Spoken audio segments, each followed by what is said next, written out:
Yes, indeed. Like I told y'all before, this is a very special event. AXS Patio Session 2018. Quite a Life, the 10th album. Woo! And I can tell y'all right now, I'm hot to death. The inspiration behind my 10th album was, I really wanted to do something special. It is a milestone for most artists to hit 10 albums, let alone a career independent artist. I talk about, with Can't Lose My Joy, my family and my wife dealing with cancer, and then Don't Quit Your Daydream, just sort of growing up in this industry as kind of an outsider, being an Asian American in this industry. I did a cover of the James Brown song, This Is a Man's World, but took a different spin on it because obviously we're living in a much different world now, and the message needed, in my opinion, it needed a little bit of updating, even from the biggest James Brown fan that there is. He's lost in the wilderness. He's consumed by his own bitterness. He's so preoccupied with pettiness.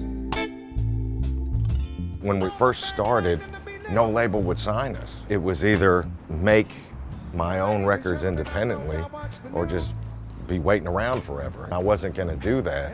I made one album, and then I made another one, and then I made another one, and then, here we are, 10 albums later.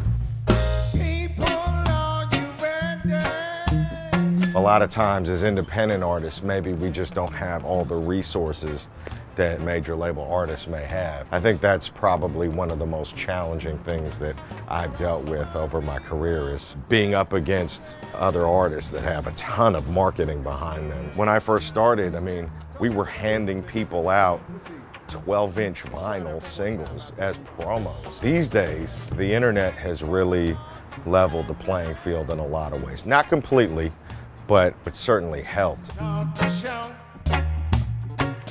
Let's start the show. Don't worry about the present day.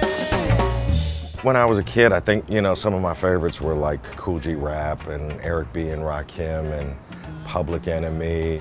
I love what new artists do, and I really try to pay attention and see if there's something there. It's a little discouraging for me sometimes when I hear veteran artists being unkind to the younger artists or saying disparaging things about younger artists and the music that they're making, because older artists may have said the same thing about us, when we were coming up.